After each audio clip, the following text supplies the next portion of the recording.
Media మిత్రులందరికీ నమస్కారం. మళ్ళీ చాలా తక్కువ సమయంలోనే మనందరం కలుసుకున్నందుకు చాలా హ్యాపీగా ఉంది. అయితే ఇందాక మేడం మాట్లాడినట్టు మేడం హాస్పిటల్ గురించి కానీ ఎన్టీంగ్ గురించి కానీ మొత్తం చెప్పారు. దానిలో డీటెయిల్స్లోకి వెళ్ళట్లేదు. మా దగ్గర ఉన్నదంతా ఎన్టీంగ్. మన యోగి డాక్టర్ గారు నిఖిల్ ఓన్లీ కార్డియాలజీ గురించి మాట్లాడతారు. మన యోగి డాక్టర్ గారు సార్ చూస్తానికి చాలా చిన్న వయసులో ఉండేది, కానీ సార్ చేసిన సర్జరీలు ఎవరు చేసి ఉండరు. లాస్ట్ సార్ మనతో ట్రావెల్ అవుతుంది 1 year 8 months, 1.5 yearలో ఒక 80 కేసెస్ చేశారు. 80 కేసుల్లో ఏ కేసు కూడా డెత్ అవ్వలేదు హాస్పిటల్లో. అంటే సార్ చేసేటప్పుడు ఏం చేస్తారంటే మామూలుగా బైపాస్ సర్జరీ చేసిన తర్వాత మెయిన్ ఇంపార్టెంట్ ఏంటంటే సర్జరీ చేసిన తర్వాత ఫస్ట్ 2 days చాలా ఇంపార్టెంట్.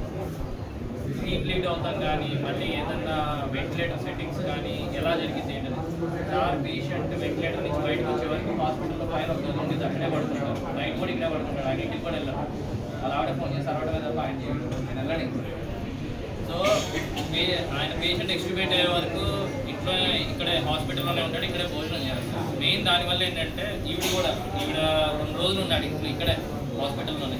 ఈవిడ ఇక్కడ ఉన్న రోజు అలానే క్రిటికల్ కేర్ టీమ్ ఉన్నా సరే, మిగతా డాక్టర్స్ ఉన్నా సరే, ఆయన మాత్రం ఇక్కడ ఇష్టపడాలి.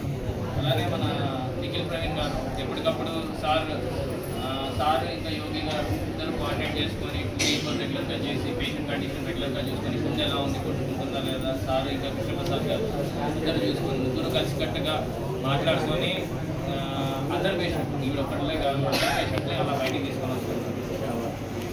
మేజర్గా గుండెకు సంబంధించి ఏవైతే స్టంట్లు కానీ బైపాస్ సర్జరీలు కానీ మాకున్న ఆదిత్య హాస్పిటల్లో ఉన్న ఎన్టీంగ్ డిస్కస్ చేసేసి కొద్దిగా సీరియస్ కేసులైనా సరే చేయటం ఒక రొటీన్ అయిపోయింది.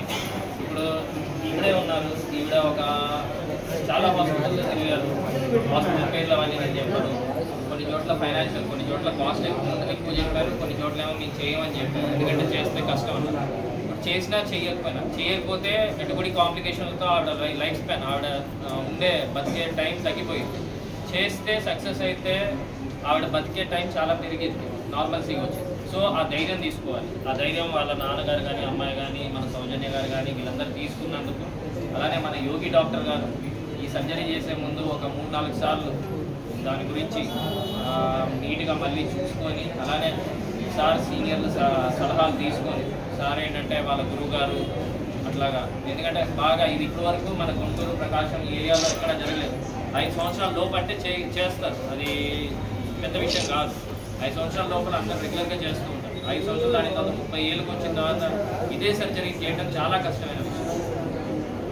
డాక్టర్ గారు మధ్యలో మరి ఇప్పటి వరకు నాకు డెత్లో లేదు, ఎట్లాగా ఇదేమన్నా మనకి ఇబ్బంది అవుతుందా అనే పొజిషన్లో కూడా ఆలోచించి కాదే చేద్దామనేసి డాక్టర్ గారు రిస్క్ తీసుకొని చేశారు. చేసినందుకు ఆయన ఏదైనా సరే సంకల్పం ఉండాలి.